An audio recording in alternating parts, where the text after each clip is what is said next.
அஸ்ஸலாமு அலைக்கும். Hi viewers, welcome to Qureshi kitchen. இன்றைக்கி நம்ம கிச்சனில் எப்படி ஈஸியாக பாவ் பாஜி செய்கிறதுன்னு தான் பார்க்க போகிறோம். அதுக்கு தேவையானது 2 வெங்காயம், ஒரு தக்காளி, 2 உருளைக்கிழங்கு. இப்போ நான் வெங்காயத்தையும் தக்காளியும் அறுத்து வச்சிடுறேன். இப்போது தக்காளியை நான் அறுத்து வச்சுட்டேன். வெங்காயத்தை நான் 2 டிவிஷனாக பிரிச்சுக்கிட்டேன். ஒரு டிவிஷன் வந்து நம்ம பாவ் பாஜி செஞ்சதுக்கப்புறம் அது மேலே போடுறதுக்கு, லெமனும் அதுக்கு மேலே போடுறதுக்கு தான். பச்சை மிளகா உங்களுக்கு வேணும்னா நீங்கள் ஆட் பண்ணிக்கலாம். இப்போது உருளைக்கிழங்கு, அந்த 2 உருளைக்கிழங்கு நான் வேக வைக்கிறதுக்காக குக்கர் தான் யூஸ் பண்ணுறேன். குக்கரில் நான் உருளைக்கிழங்கு போட்டுட்டேன். இப்போ நான் அடுப்புலையும் வச்சுட்டேன். எத்தனை விசில் உங்களுக்கு தேவையோ அதை விட்டுட்டு நீங்கள் எடுத்துருங்க. அதை நசுக்கியும் வச்சுக்கோங்க ஒரு பாத்திரத்தில். இப்போது தவாவில் உங்களுக்கு தேவையான அளவு எண்ணெய் ஊற்றிக்கோங்க. அந்த 2 பிரிவு வெங்காயத்தில் ஒரு பிரிவு வெங்காயத்தை வந்து தவாவில் ஆட் பண்ணிக்கோங்க. அதுக்கப்புறம் நம்ம தக்காளி ஆட் பண்ணிக்கலாம்.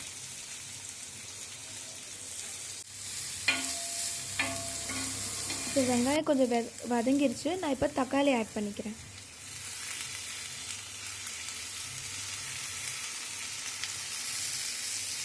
தக்காளி ஆட் பண்ணதுக்கப்புறம் நான் கொஞ்சம் நல்லா மிக்ஸ் பண்ணிக்கிறேன் அதை.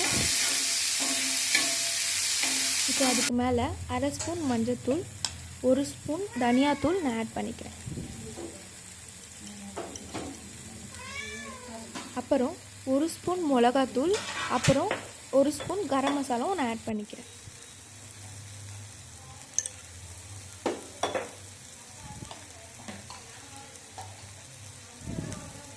இப்போ நான் அது எல்லாத்தையும் நல்லா மிக்ஸ் பண்ணிக்கிறேன்.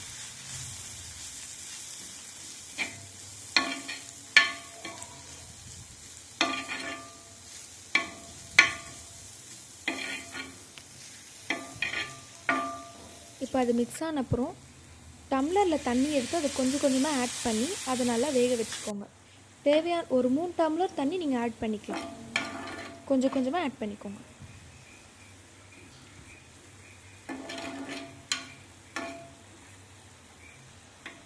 நான் 3 டம்ளர் தண்ணி ஆட் பண்ணல, 2 டம்ளர் தண்ணி தான் இப்போ ஆட் பண்ணியிருக்கேன். இப்போ நான் வேக வச்ச உருளைக்கிழங்கு அதில் போட்டு நான் மிக்ஸ் பண்ணிக்கிறேன்.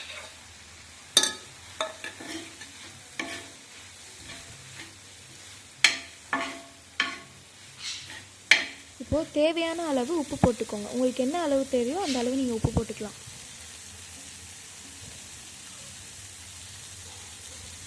இப்போது உங்கள் வீட்டில் ஸ்மேஷர் இருந்தால் கொஞ்சம் கொஞ்சமாக நீங்கள் தண்ணி விட்டு 3 டம்ளர் விட்டுட்டிங்கன்னா, ஸ்மேஷர் இருந்தால் பொறுமையாக நீங்கள் ஸ்மேஷ் பண்ணி விட்டுக்கோங்க. அதனால் ஸ்மேஷ் ஆனால் ஒரு கிரேவி எஃபெக்டில் வரும்.